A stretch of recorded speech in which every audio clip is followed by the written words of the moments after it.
فيلم النهاردة بيبدأ في باكستان مع البنت شهيدة واللي عندها 6 سنين، وبتكون شهيدة فاقدة النطق من غير سبب، ولكن القرية كلها بتكون بتحبها، وبالأخص طبعا والدتها ووالدها رؤوف بيحبوها جدا. وفي يوم وهي بتلعب بتتدحرج من على الجبل وبتقع وهي ماسكة في خشبة وبتفضل متعلقة فيها، لكنها مش عارفة تعمل أي صوت لحد ما القرية كلها بتبدأ إنها تدور عليها، وفي الآخر بيلاقوها. تاني يوم بيقعد رؤوف والد شهيدة مع شيخ القرية، واللي بينصحهم إنهم يروحوا مقام الوالي اللي موجود في مدينة دلهي في الهند، وإن المقام ده مكان كله بركة، بس ده بيكون صعب جدا دخول الهند بسبب مشاكل سياسية قديمة بين الهند وباكستان. لكن والدة شهيدة بتصمم وبتقول إنها مستعدة تضحي بأي حاجة بس بنتها ترجع تتكلم تاني، وبيبيع رؤوف كل الغنم بتاعته عشان يقدر يسفر عيلته وبيركبهم القطر. بتوصل شهيدة هي ومامتها الهند بسلام، وبيروحوا على مقام الوالي، وبتفضل مامة شهيدة تدعي إن بنتها تخف، وبتنتهي زيارتهم للهند وبياخدوا بعضهم وبيروحوا يركبوا القطر.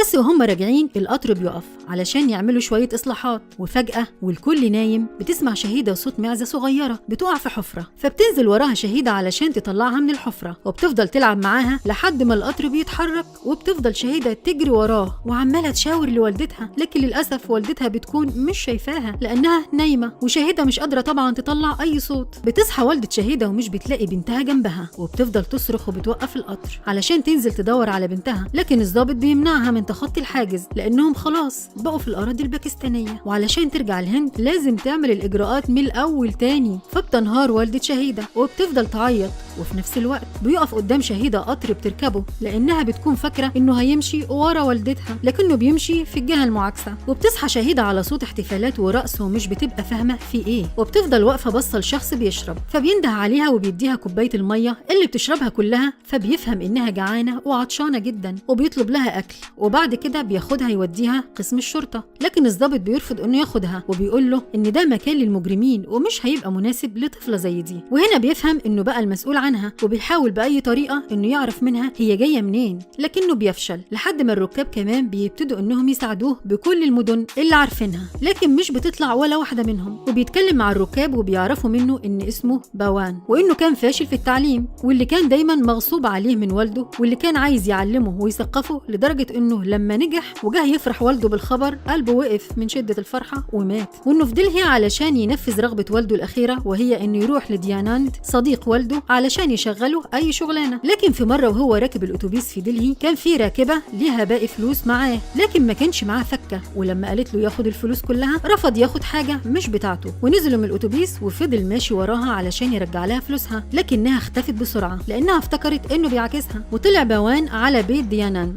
واللي بتكون بنته هي الراكبة واسمها راسيكا، وبيقعدوا سوا ياكلوا، لكن دياناند بيكون منفعل جدا، وده بسبب ديانته اللي بتحرم أكل اللحوم والفراخ بشكل نهائي. وبيعيش باوان معاهم في البيت فوق السطح، وبيعجب براسيكا جدا، وراسيكا كمان بتعجب بيه لما بتشوفه شخص متدين جدا وطيب. وفي يوم بيجي لهم ضيوف علشان يتقدموا لراسيكا، لكنها بتكون حبة باوان وبتطلب من والدها انه يوافق على جوازهم، فوالدها بيقول لها ان باوان شخص كويس فعلا، لكنه لازم يستحقها الاول، فبيطلب منه انه يشتري بيت في خلال 6 شهور مش اكتر، وساعتها بس هيوافق. وبيكمل باوان كلامه مع الركاب وبيقول لهم انه كان في الاحتفال هناك علشان يدعي ربه. وبيوصل باوان بيت دياناند، وبتتابع شهيدة ماتشات الكراكيت كلها وبتحبها جدا، وبتبقى قاعدة بتتفرج على ماتش منهم، ولأن باوان ما يعرفش اسم الشهيدة فبيسميها موني، لكن دياناند بيكون معترض على وجود بنت ما يعرفش ديانتها في بيته، وبيقول لباوان انه يبطل بقى يساعد الناس ويركز في مساعدة نفسه. وفي يوم وباوان قاعد بيدعي ومقعد جنبه شهيدة بتشوف مسجد،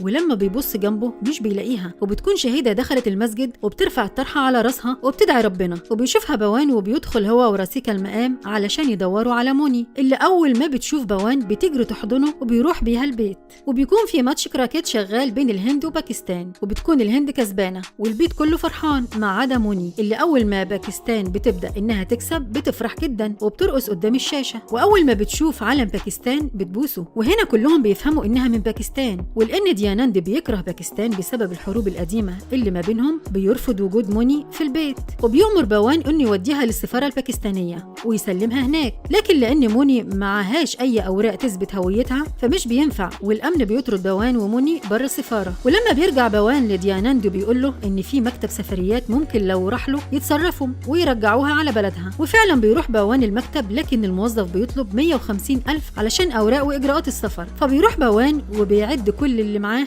وبتيجي راسيكا علشان تديله الفلوس اللي كانت محوشاها لجوازهم، وبتقول له إن الأهم من جوازهم رجوع موني لأهلها. وبعد ما بيسلم بوان موني للموظف وهي بتعيط وهو كمان بيعيط، وبيحس إن اللي عمله ده كان غلط، وبيرجع لها تاني لكنه بيلاقي المكتب مقفول، وبيلاقي موني راكبة عربية وبيفضل ماشي وراها لحد ما بيلاقيهم طالعين بيت مشبوه. وأول ما بيدخل بوان بتجري عليه موني وبتحضنه، وبيضرب بوان كل اللي في البيت وبيرمي الموظف من الشباك. وبيقرر بوان إنه هيرجع موني لبيتها بنفسه وبأي ثمن، وبيفضل ماشي في الصحراء على أمل إنه يلاقي حاجة تعديه الحدود، لحد ما بيقابل شخص بيقول له إن في طريقة يقدر يعديه بيها لكن هياخد منه 50,000. فبيسيبه بوان وبيمشي، لكن الشخص ده بينزل وراه وبيقول له إن الحدود مكان خطر جدا وإنك تعديه ده شيء مستحيل. فبيقتنع بوان بكلامه وبيروح معاهم وبيعدي الحدود عن طريق نفق تحت الأرض، وبيروح ياكل هو وموني، وبيقعد جنبهم ضابط وبيكون معاهم كلبشات، فبتاخدها موني بتحطها في شنطتها وبيمشوا، لكن الضباط بتوقفهم وبتأمر بتفتيش شنطتهم وبيطلعوا منها الكلبشات، وبيطلبوا من بوان جواز سفر لكنه مش بيبقى معاه، فبيقبضوا عليه. وبيسمع صحفي اسمه شند عن ان في جاسوس هندي اتقبض عليه، فبيجري على الاسم علشان يعمل سبق صحفي، وبتشوف موني نتيجة عليها رسم شبه المكان اللي عايشة فيه، وبتشاور عليها لبوان، فبيفهم انها عايشة في المنطقة دي، لكن الضابط مش بيصدق اللي بيحصل فبيضربه بوان وبيطلع يجري.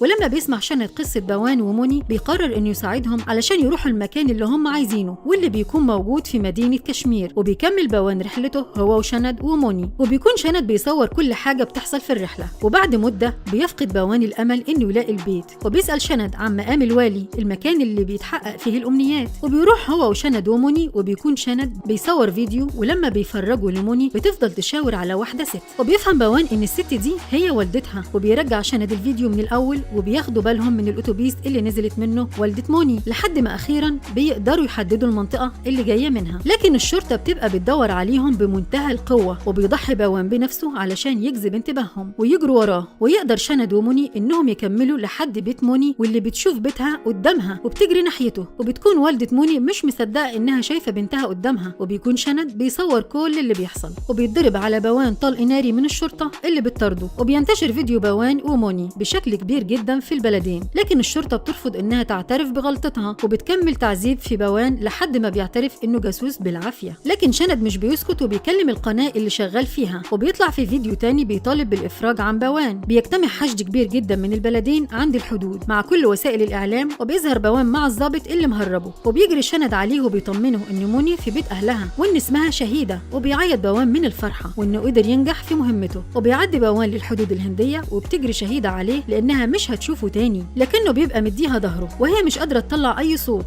لكن فجأة شهيدة بتتكلم لأول مرة وبتنده عليه، فبيبص لها بوان وبتجري وبيحضنها. وبكده بيكون خلص فيلمنا النهاردة. ما تنسوش لايك للفيديو واشتراك في القناة عشان يوصل لكم كل جديد.